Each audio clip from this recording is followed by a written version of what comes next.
اپنے گناہوں کی بخشش و مغفرت کے لیے بلند آواز سے صلوات پڑھیں۔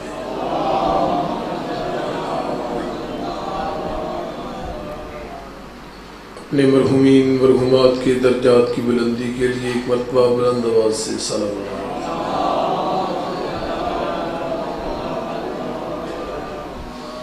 اپنے مولا و آقا سید و سردار امام زمان کے ظہور کی تعجیل، مولا کی زیارت کی شرف یابی اور آقا و مولا کی سلامتی کے لیے بلند آواز سے صلوات۔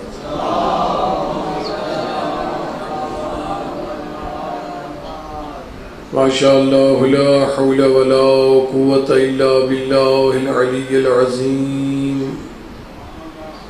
اعوذ باللہ السمیع العلیم من الشیطان اللعین الرجیم۔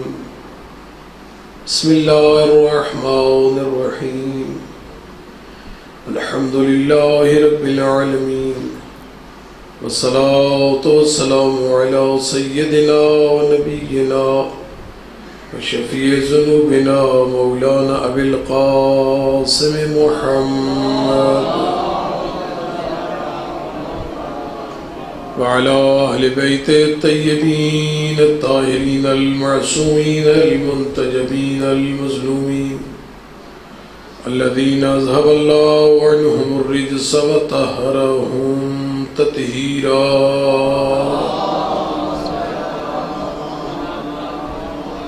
ورحمة الله على شيعتهم ومحبيهم ومواليهم أجمعين واللعنة الدائمة على أعدائهم ملعونين من يوم عداوتهم إلى قيام يوم الدين. أما بعد فقد قال الله الحكيم في كتابه الكريم: بسم الله الرحمن الرحيم. قل لا أسألكم عليه أجرا إلا المودة في القربى. صلوات پڑھیے محمد۔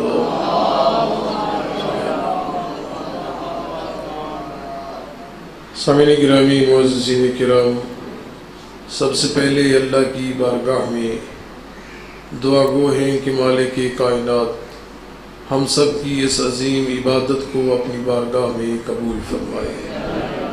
پروردگار عالم تمام عزاداروں کی اور تمام پرسداران کی عزاداری اور پرسداری کو اپنی بارگاہ میں قبول فرمائے۔ رب العالمین دنیا عالم میں جہاں جہاں پہ یہ مجالس منعقد ہو رہی ہیں، خالق کائنات عزاداری اور عزاداروں کی حفاظت فرمائے۔ اللہ رب العزت ہم سب کو مجلس حسین، ذکر شبیر اور اس درسگاہ حسین سے فیض یاب ہو کر سچا حسینی بن کر جینے اور حسینی بن کر مرنے کی سعادت نصیب فرمائے۔ میرے دوستوں، بزرگوں، بھائیوں، میں چند گزارشات کر کے پھر اپنے موضوع کی طرف آؤں کہ آج جمعہ کا دن ہے اور جمعہ کا دن یوم برکت ہے اور یوم رحمت ہے۔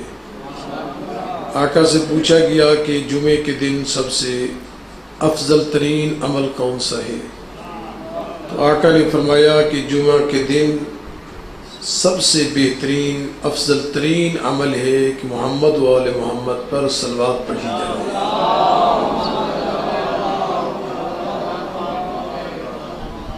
دوسری گزارش کہ جمعہ کا دن جو ہے یہ آخرین تاجدار ولایت اور یوسف زہرا امام زمان کے ظہور کا دن ہے، اسی لیے حکم ہے کہ جمعہ کے دن غسل کرو۔ اگر جمعہ کے دن آپ کو یقین ہے کہ پانی میسر نہیں ہوگا تو پھر آپ جمعرات کی شب جمعہ جو ہے اس کو غسل کر لو۔ اگر صبح پانی نہیں ملا، ظہر کو غسل کر لو۔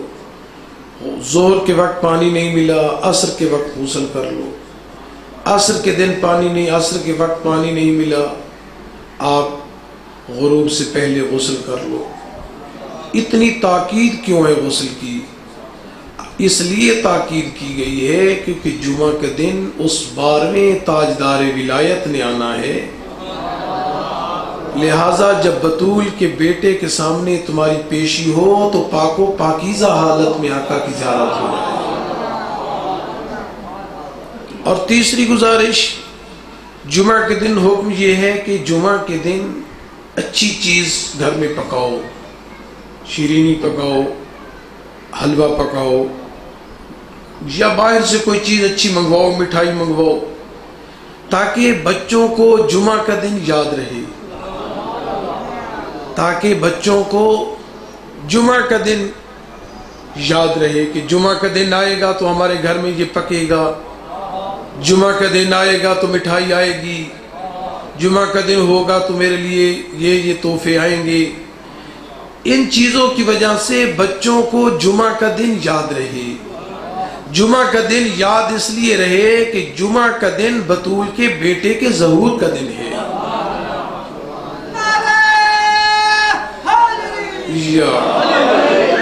اور لہٰذا یہ درود پاک کبھی نیت کر کے آخرین تاجدار ولایت کی نیت کر کے ان پہ درود پڑھ لیا کرو، کبھی بطول کی نیت کر کے درود پڑھ لیا کرو۔ انبیاء 1,24,000 نبی ہیں جو اللہ نے بھیجے، ان تمام انبیاء میں سے اللہ نے حضرت ابراہیم کو خلیل اللہ کے نام سے یاد کیا۔ صلوات پڑھیے محمد وآلہ۔ تمام انبیاء ہیں، کسی کو کلیم کے نام سے، کسی کو اللہ نے ذبیح کے نام سے، کسی کو اللہ نے نجی اللہ کے نام سے یاد کیا، لیکن ان تمام انبیاء میں پروردگار عالم نے حضرت ابراہیم کو اپنے خلیل کے نام سے یاد کیا۔ خلیل اللہ، خلیل اللہ کون ہے؟ حضرت جناب ابراہیم۔ ابراہیم خلیل اللہ ہے، پروردگار نے ان کو خلیل اللہ کے نام سے یاد کیا۔ جب آقا سے پوچھا گیا کہ یا رسول اللہ، رب العالمین نے سب نبیوں میں سے حضرت ابراہیم جد الانبیاء کو خلیل کے نام سے کیوں یاد کیا؟ آقا فرماتے ہیں کہ میں نے جب یہ پوچھا مالک کائنات سے تو مالک نے جواب میں فرمایا کہ میں نے اپنے اس ابراہیم نبی کو اس لیے خلیل کے نام سے یاد کیا ہے کہ یہ چلتے پھرتے اٹھتے بیٹھے سوتے جاگتے یہ محمد و آل محمد پر صلوات پڑھتا تھا۔ لہذا اللہ کو اتنی محبوب ہے یہ صلوات، اتنی پسند ہے یہ صلوات، اتنا محبوب ہے یہ ذکر درود کے پروردگار عالم نے کثرت سے پڑھنے والے اپنے نبی کو بھی اپنا خلیل بنا دیا ہے۔ لہذا کثرت سے صلوات پڑھنی چاہیے۔ اور پھر جمعہ کا دن بھی ہے، جو شخص جمعہ کے دن، ضروری نہیں کہ ایک وقت میں مثلا زور کے وقت 12 بجے بیٹھ کر یا 2 بجے بیٹھ کر، نہیں، پورا جمعہ طلوع آفتاب سے لے کر غروب آفتاب تک پورا جمعے کا دن جو بندہ 1000 مرتبہ 1000 بار محمد و آل محمد پر درود پڑھتا ہے، نبی رحمت یہ ضمانت دے رہے ہیں کہ میں ضمانت دیتا ہوں وہ جمعہ کے دن 1000 مرتبہ مجھ پر میری آل پر درود پڑھنے والا بندہ اس وقت تک نہیں مرے گا جب تک اپنی ان آنکھوں سے جنت کے گھر کو نہیں دیکھ لے گا۔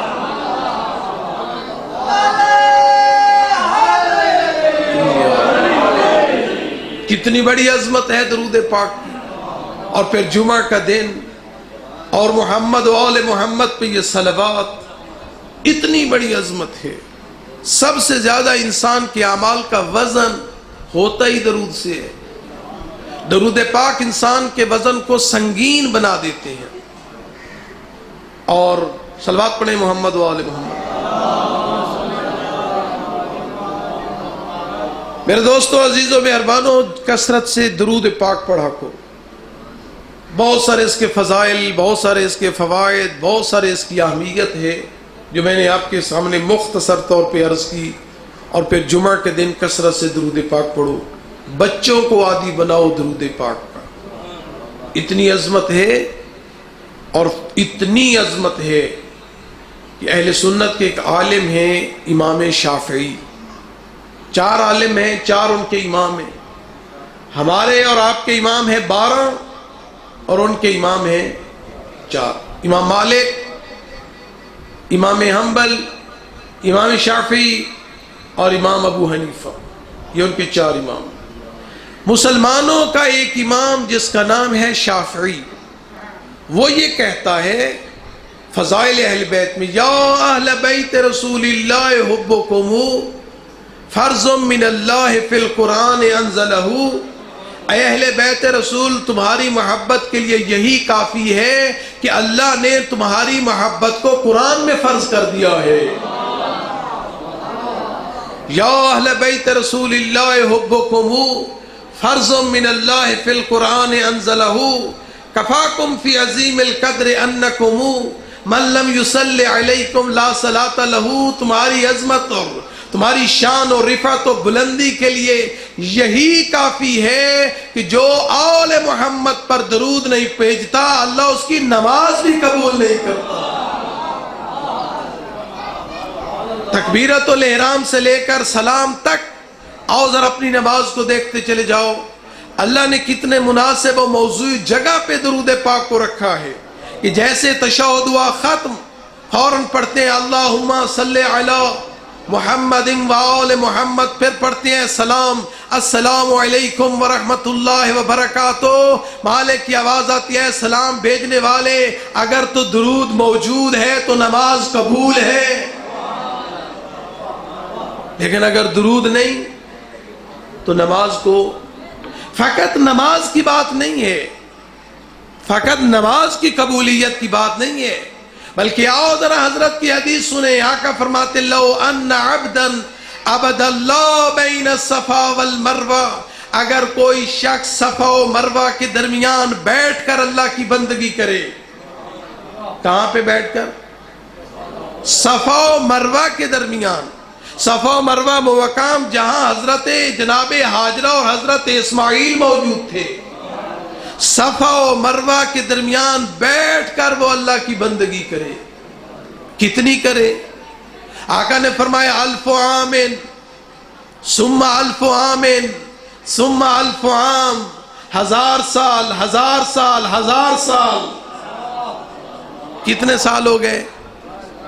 3000 سال بیٹھ کر صفا و مروہ کے درمیان اللہ کی بندگی کرے، اتنی کرے بندگی حتی یسیرا کشن البادی، اس کا بدن پانی کے مشکیزے کی طرح خشک ہو جائے،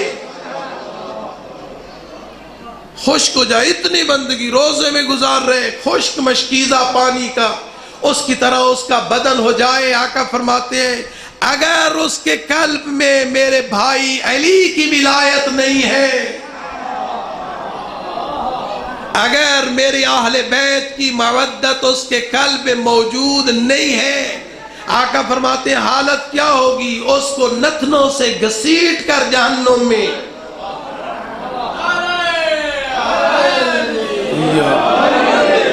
پوچھ سکتے ہیں کہ یا رسول اللہ اس کی 1000 سالوں کی بندگی کدھر گئی؟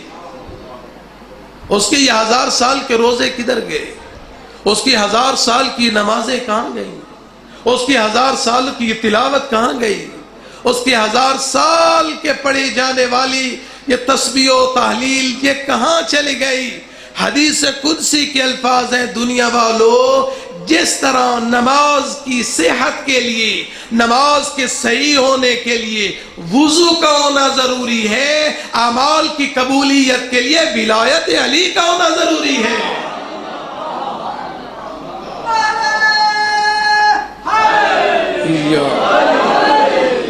اگر ایک شخص 1 مہینہ نماز پڑھے، دن رات پڑھے اور بغیر وضو کے پڑھے، کیا فائدہ ہوگا؟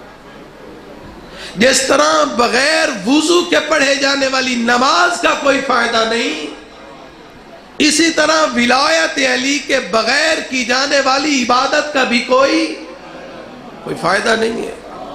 حدیث قدسی کی الفاظ، اسی لیے قرآن کے بارے میں بھی ہے کہ قرآن تم پڑھتے ہو مگر یاد رکھو رب طول القرآن والقرآن یلعنو، بہت سارے قاری ایسے ہیں قرآن پڑھتے ہیں مگر قرآن ان پہ لعنت کرتا ہے۔ وہ قرآن پڑھتے ہیں مگر قرآن ان پہ لعنت کرتا، کیا وجہ؟ قرآن ان پہ لعنت کیوں کرتا ہے؟ یاد رکھو جس قاری کا عقیدہ قرآن کے مطابق نہیں، جس قرآن پڑھنے والے قاری کا عقیدہ اور عمل قرآن کے مطابق نہیں، قرآن ایسے قاریوں پہ بھی لعنت کرتا ہے۔ اور سمجھا دوں ذرا، کن قاریوں پہ قرآن لعنت کرتا ہے؟ جو پڑھتے ہیں الحمدللہ رب العالمین پڑھتے ہیں اور اللہ کے علاوہ کسی اور کو رب مانتے ہیں، بتا قرآن ان پہ لعنت نہ کرے تو کیا کرے؟ جو یہ قرآن میں پڑھتے ہیں واللہ خیر الرازقین، بے شک اللہ بہترین رزق دینے والا ہے، جب یہ پڑھنے کے بعد اللہ کو چھوڑ کر کسی اور کو رازق بنا لیتے ہیں، بتا قرآن ان پہ لعنت نہ کرے تو کیا کرے؟ جو قرآن میں پڑھتے ہیں یا ایھا الرسول بلغ ما انزل الیک من ربک، یہ پڑھتے ہیں رسول کا اعلان من کنت مولا فہذا علی مولا، سنتے ہیں علی کو اللہ کا ولی، رسول کا وصی اور خلیفہ بلا فصل نہیں مانتے، بتا قرآن ان پہ لعنت نہ کرے تو کیا کرے؟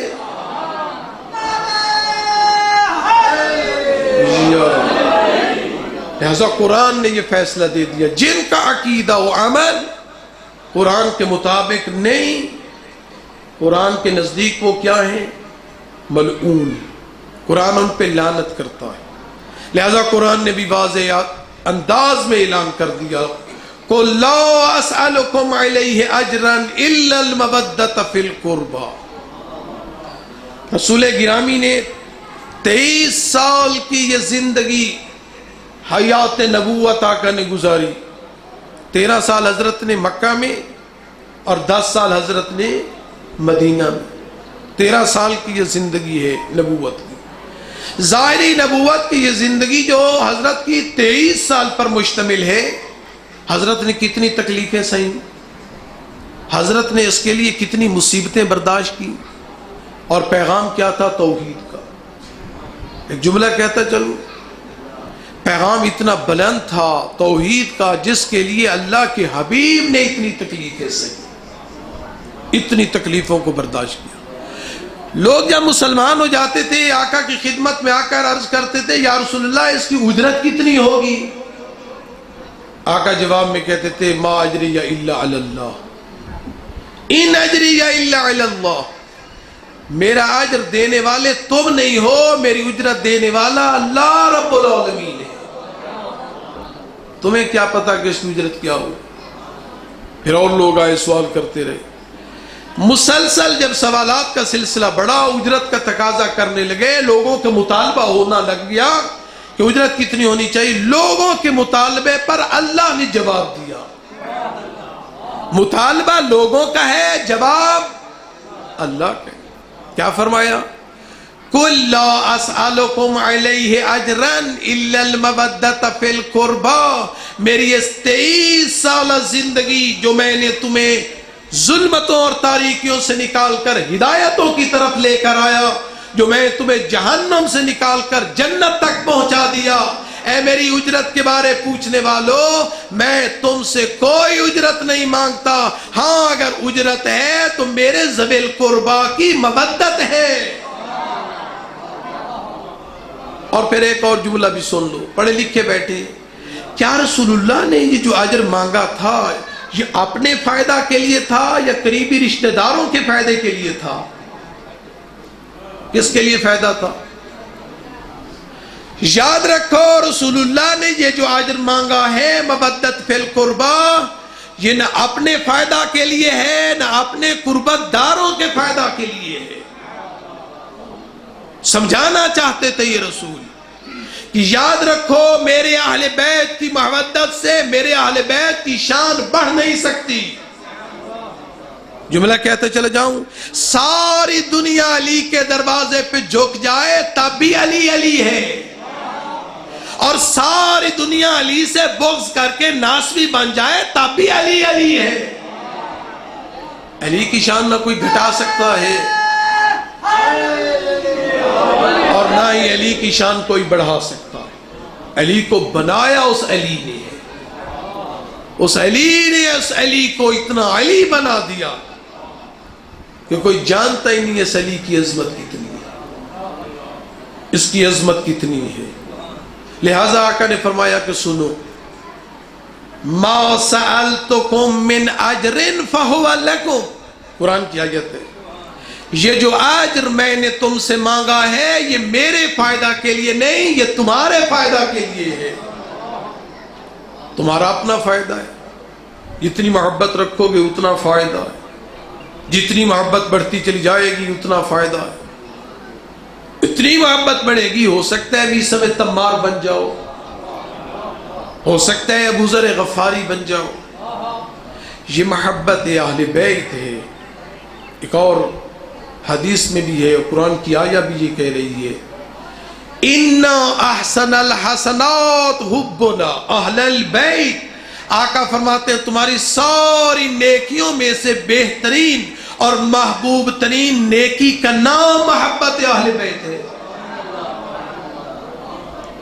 نماز ہے مگر اگر محبت اہل بیت نہیں، روزہ ہے مگر اگر محبت اہل بیت نہیں، بس احسن الحسنات، نیکیوں میں سے محبوب ترین، حسین ترین نیکی، خوبصورت ترین نیکی، اس کا نام کیا ہے؟ محبت اہل بیت۔ وَإِنَّ أَسْبَأَ السَّيِّئَاتِ بُغْضُ أَهْلِ الْبَيْتِ، آقا فرماتے ہیں ساری برائیاں، جھوٹ برائی ہے، غیبت برائی ہے، شراب برائی ہے، جوا برائی ہے، لیکن ان ساری برائیوں میں سے بدترین برائی کا نام بغض اہل بیت ہے۔ بغض اہل بیت بدترین برائی۔ ابھی آپ نے ذکر سن رہے تھے، متوکل عباسی سے آپ کو کیا دشمنی ہے؟ متوکل عباسی سے کیا دشمنی ہے؟ اس لیے کہ وہ بغض اہل بیت رکھتا تھا، اور یزید کے بیٹے معاویہ ثانی سے دوستی ہے چونکہ وہ حسین کی محبت رکھتا تھا۔ لہذا ہمارا محور و مرکز دوستی اور دشمنی کا معیار ذاتی نہیں، ولایت اہل بیت ہے، ولایت اہل بیت۔ اگر ہم یزید یا یزیدیوں سے نفرت کرتے ہیں تو اس لیے کہ وہ دشمن اہل بیت ہیں، اور اگر ہم ہور سے دوستی کرتے ہیں تو اس لیے کہ وہ محب اہل بیت ہیں۔ پس دوستی و دشمنی کا معیار کیا ہوا؟ محبت اہل بیت، محبت اہل بیت۔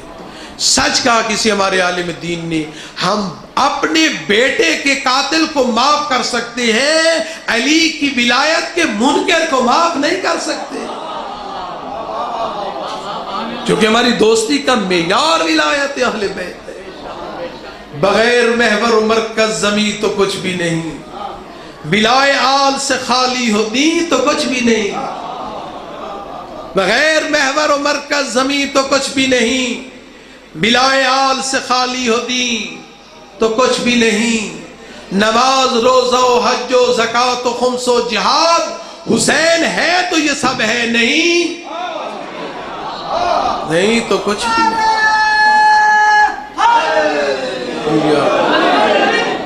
حسین ہے تو یہ سب ہے، نہیں تو کچھ بھی۔ اور وہ حسین اتنی عظمتوں کا مالک، ذوی القربا میں اتنی عظمت کا مالک ہے جس کا تعارف رسول اپنی دوش پہ بٹھا کے کراتے۔ اور جب آنے والا عید کا موقع ہے، سامنے آنے والے نے کہا مو نعم المرکب، سواری کتنی اچھی۔ حضرت فرماتے نہیں، الفاظ کو بدلو، یوں کہو سوار کتنا اچھا ہے۔ حسین کا تعارف کرا رہے، خطبہ دے رہے ہیں، جمعہ کا دن، مسجد نبوی کا ماحول، اصحاب جیسے نمازی، مجمع مسجد نبوی کھچا کچ بری، حسین مظلوم کربلا کا بچپن، مسجد میں ہوئے داخل، پاؤں الجھا دامن سے، حضرت زمین بوس ہوئے، گرے۔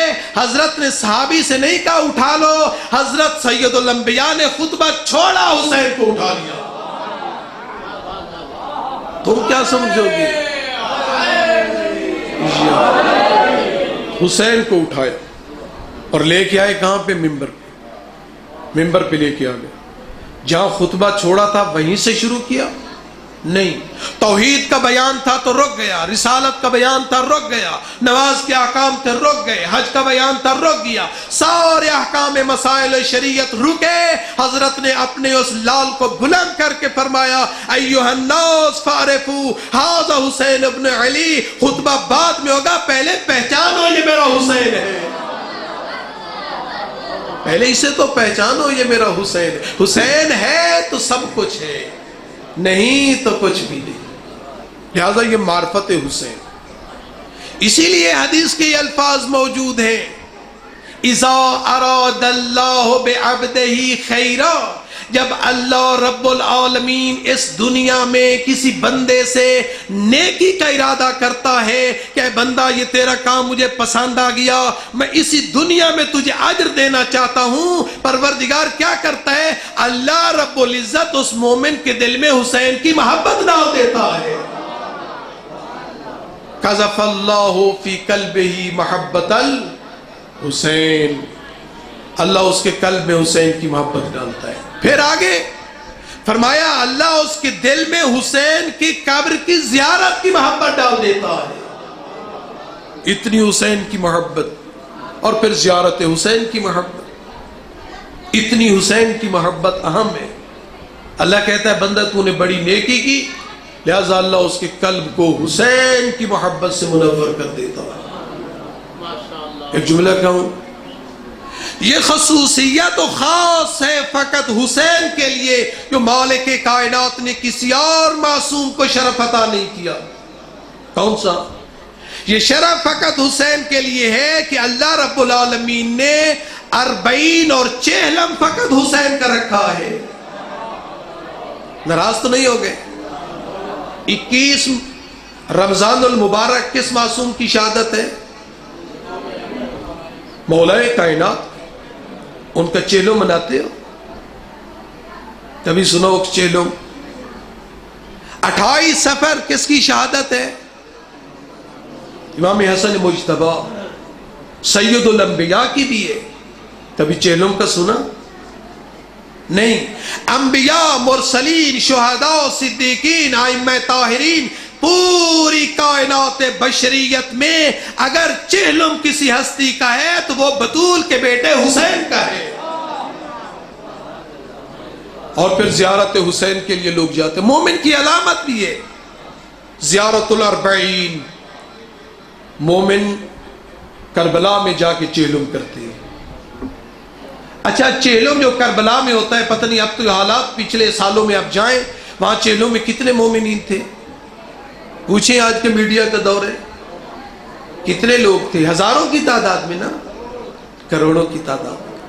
کیا بطول کے بیٹے مظلوم کربلا نے کسی کو دعوت نامہ بھیجا تھا؟ کسی کو کاسد، کوئی لیٹر، کوئی میسج کوئی بھیجا ہو کہ آؤ میری زیارت پہ کربلا؟ نہیں، کسی کو بلایا ہی نہیں۔ بن بلائے کتنے آ رہے ہیں؟ بن بلائے کتنے آ رہے ہیں؟ کروڑوں کی تعداد میں۔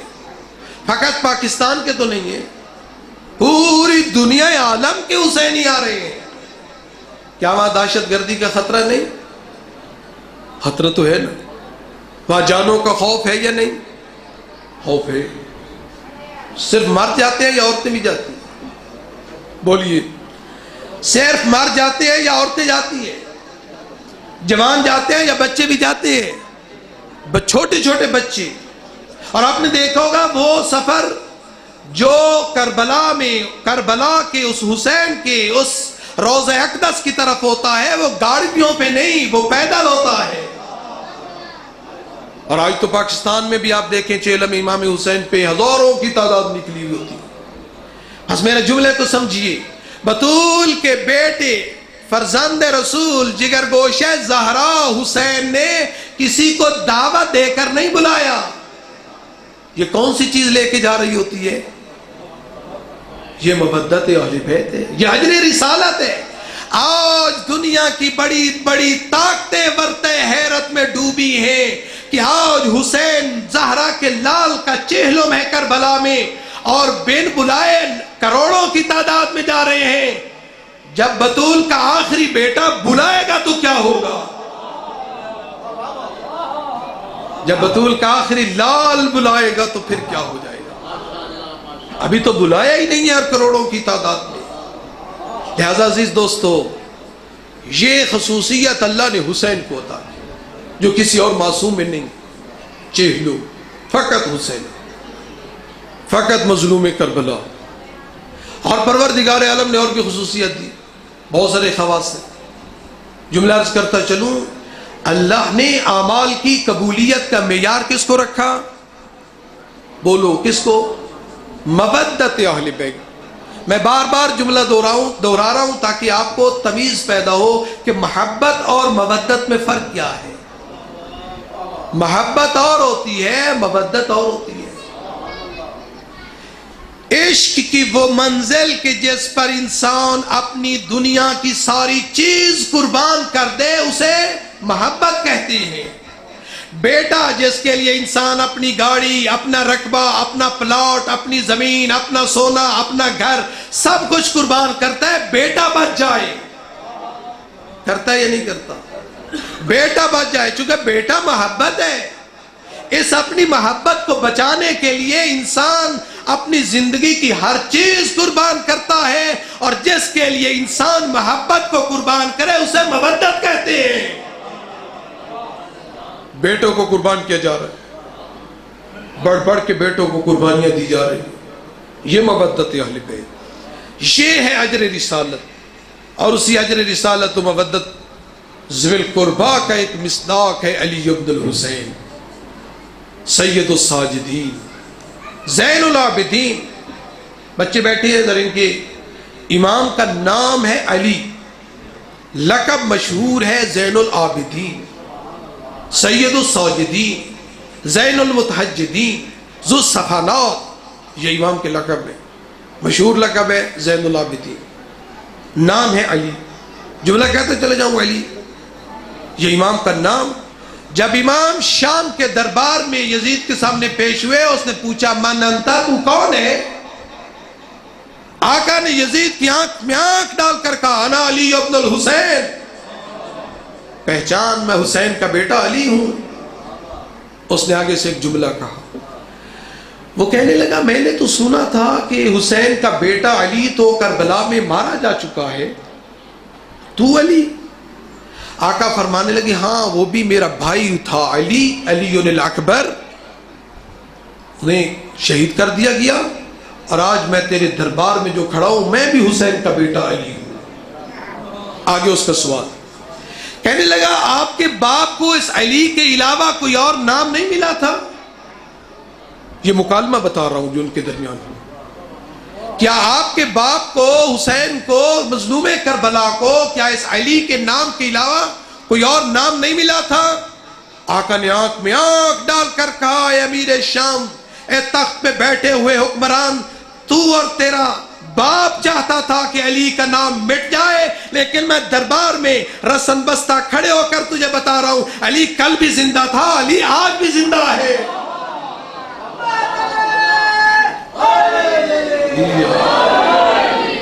دنیا لاکھ مٹانا چاہے وہ مٹ سکتے ہیں، مگر علی کل بھی علی تھا، آج بھی علی ہے، اور قیامت تک علی علی رہے گا. اتنا بلند. اس نے اگلا جملہ کہا، اس نے اپنے مصاحبین کو بلایا، مصاحبین یعنی اس کے مشاورین، مشاورت کی ان ساتھیوں کو بلایا. پوچھنے لگا اس کے ساتھ کیا کرنا چاہیے، اس علی بن الحسین کے ساتھ کیا کرنا چاہیے. اس کے مصاحبین جو تھے، اس کے شرکاء جو تھے، اس کے مشورہ دینے والے ساتھی جو تھے، وہ کہنے لگے اس کو قتل کر دو. یہ ان کے جملے تھے. اسی بھرے دربار میں آقا فرمانے لگے یزید تیری مجلس اور فرعون کی مجلس ایک جیسی ہے، مگر ایک فرق ہے. سن، فرعون کے دربار میں موسیٰ و ہارون جب پیش کیے گئے، اس نے اپنے مصاحبین سے پوچھا کہ میں ان کے ساتھ کیا کروں. انہوں نے کہا ان کو ایک طرف رکھ دو زندان میں، بلاؤ جادوگروں کو اور ان کے جادو کا مقابلہ کر کے ان کو شکست دو. آقا فرمانے لگے بڑا فرق ہے. اس کے مصاحبین نے کہا کہ ان کے اوپر ظلم کرو مگر ان کو قتل نہ کرو. یاد رکھے یزید وہ ظالم تھے مگر مگر حرام زادے نہیں تھے۔ یہ جملہ کون کہہ رہے ہیں؟ جس کے ہاتھ بندھے ہوئے، جس کے پاؤں میں پیڑیاں ہیں، جس کے گلے میں تو کے خاردار ہیں۔ دربار کس کا ہے؟ یزید۔ منبر پہ جملے کہنے آسان ہے، یزید کے دربار میں، یزیدیوں کے مجمع میں بطول کا لخت جگر کہہ رہا ہے۔ یزید یاد رکھ وہ ظالم تھے، حرام زادے نہیں تھے، اس لیے کہ جو آل بطول کے قتل کی بات کرتا ہے وہ حرام زادہ ہوتا ہے یا حرام زادے کی اولاد ہوتا ہے۔ یہ امام زین العابدین نے فرمایا۔ بس عزیز دوستو، یہ دربار تھا اور امام اس میں موجود۔ پھر امام نے جملہ کہا، امام نے اپنا تعارف کرایا۔ آقا فرمانے لگے اوتینا ستا وفضلنا بسبع، یزید اللہ نے ہمیں 13 انعامات سے نوازا۔ پہلا، آقا فرمانے لگے اوتینا، جو اللہ نے ہم سے سب سے پہلی خوبی دی، اوتینا العلم، اللہ نے ہم کو خاندان نبوت کا وہ چشم و چراغ بنایا کہ جن کے گھر میں آ کر علم بھی خیرات مانگتا ہے۔ خطیب منبر سلونی کا بیٹا میں ہوں، باقر العلوم میرا بیٹا ہے، اور باب مدینۃ العلم کا لخت جگر میں ہوں۔ یزید ہم تو باب العلم بھی ہیں، مدینۃ العلم بھی ہیں۔ اوتین العلم والحلم، اللہ نے ہمیں بردباری دی، والسماحہ، اللہ نے ہمیں سخاوت دی، اللہ نے ہمیں بہت سخاوت دی۔ سنو گے سخاوت؟ یزید کا باپ بیٹھا ہے مدمر پہ، ادھر سے بطول کا بیٹے آئے، سارا مال تقسیم ہو گیا، اس نے سارا مال اٹھا کر حسن مجتبیٰ کو دیا، یہ جتلانے کے لیے کہ میں نے اتنے درہم اور اتنے لاکھوں دینار بطول کے بیٹے اور رسول کے لخت جگر کو دیے ہیں۔ ابھی رسول کے بیٹے نے وہ لیے، زہرا کے لال حسن مجتبیٰ نے لیے اور منبر سے نیچے اترنا چاہتے تھے، ایک نوکر آگے بڑھا، آقا کی نالین کو درست کر دیا۔ آقا نے جتنا مال تھا اس نالین درست کرنے والے، آقا کے جوتے درست کرنے والے کے ہاتھ میں تھما دیے، رک کر کے کہا امیر شام جتنا تو ہمیں دیتا ہے اتنا تو ہم اپنے نوکروں کو دے دیتے ہیں۔ آقا نے فرمایا یہ سخاوت تو ہمارے گھر کی لونڈی ہے۔ پھر فرمایا اللہ آقا نے کہ اوتین الشجاعہ، اللہ نے ہم کو شجاعت دی ہے، شجاعت کے پیکر ہمیں۔ اگر پوری تاریخ انسانیت میں شجاعت ترین فرد ہے تو علی ابن ابی طالب، جیسے ایسا شجاع کوئی نہیں ملے گا جس کا قصیدہ اللہ کے ملائک گنگنا رہے ہوتے ہیں، لا فتح الا علی، لا سیف الا ذوالفقار۔ آقا سمجھانا چاہتے تھے یزید تو بزدلوں کی اولاد ہے، میں تو علی جیسے شجاعت کا، علی جیسے پیکر شجاعت کا بیٹا ہوں۔ پھر آقا نے جو آخری بات کہی وہ پڑھ کے آپ کی زحمتوں کو تمام کروں۔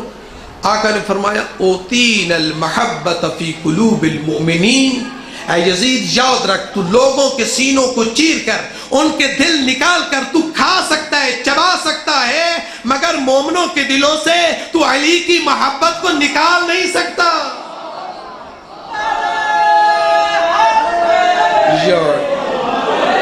اللہ نے مومنوں کے دلوں کو علی کی محبت کا مرکز بنا دیا، اللہ نے مومنوں کے قلوب کو علی کی ولایت و علی کی محبت کا مرکز قرار دے دیا۔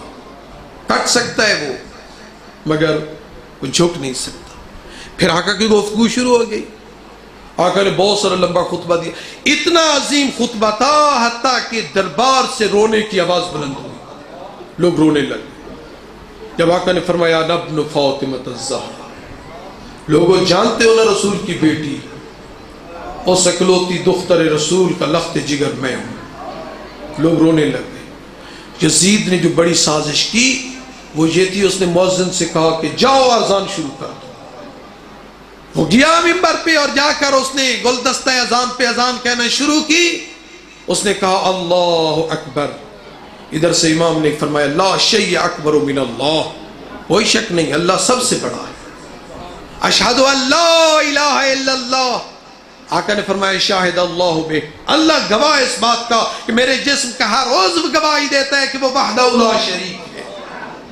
اگلا جملہ اس نے کہا اشہد ان محمد رسول اللہ، یہ جملہ کہنا تھا علی کے، علی بیٹے نے علی کے لہجے میں کہا اسکت ایھا المؤذن، اے اذان دینے والے رک جا، وہ رکا۔ آقا نے یزید کا رخ کر کے پوچھا اے یزید بتا یہ محمد تیرا نانا ہے یا میرا نانا ہے؟ اگر تو کہتا ہے کہ تیرا نانا ہے تو جھوٹ بولتا ہے، تو کفر کرتا ہے، اور اگر تو کہتا ہے فَإِن زَعَمْتَ فَإِنَّهُ جَدِّي، اگر تو یہ کہتا ہے کہ وہ میرا نانا ہے، میں پوچھنا چاہتا ہوں فَلِمَا قَتَلْتَ عِتْرَتَا، تو نے رسول کی عطرت کو قتل کس جرم میں کیا ہے؟ عزیز و عزادارو منظر تو بہت تھے، ذاکر اہل بیت موجود ہیں، میں سید سجاد کا بس ایک جملہ مصیبت خرچ کرتا چلوں۔ آؤ ذرا شام کے وہ دربار کے منظر کو دیکھو، بطول کی بیٹیاں کھڑی ہیں، ہجوم ہے، ایک کمینہ بڑھا اور پوچھنے لگا من ھذہ، یہ کون ہے؟ اشارہ کرنے لگا یہ کون ہے؟ آقا کے جملے تھے، آقا فرماتے یا لیتنی لم تلدنی امی، ہائے میری ماں نے مجھے جنا نہ ہوتا، میں یہ منظر نہ دیکھتا۔ علی کی بیٹیاں عزیزوں اور عزاداروں جب بیویاں لوٹی نا مدینے، اپنے نانا کے روضے پہ آئیں، کچھ بین کرنے لگیں یا جدنا عیوننا مجروحا، نانا ہماری آنکھیں زخمی ہو گئی ہیں، رو رو کے ہمارے دل زخمی ہیں، آقا رجالنا مقتولا، نانا جان ہمارے مرد مارے جا چکے ہیں، نانا جان ہمارے بچوں کو ذبح کر دیا گیا۔ اور پھر بی بی کی آخری بہن ہے، بی بی روتے روتے گر گئی نانے کے روضے پہ اور کہنے لگی نانا جان اگر یہ مرد نہ ہوتے میں دکھاتی میرے اوپر کیا ہوا۔ نانا جان تو نانا ہے، میں نواسی ہوں، آقا اگر یہ مرد نہ ہوتے۔ اور پھر بی بی کے جملے ہیں نانا جان میں سارے دکھ بھول جاؤں گی مگر وہ ایک دکھ نہیں بھولوں گی، نانا وہ منظر نہیں بھولوں گی، تیری بیٹی ننگے سر ہے، شرابی کا دربار ہے، ڈھول بج رہے ہیں، لوگ ناچ رہے ہیں، علی کی بیٹی چادر کا سوال کرتی ہے۔ الا لعنت اللہ علی القوم الظالمین وسیعلم الذین ظلموا۔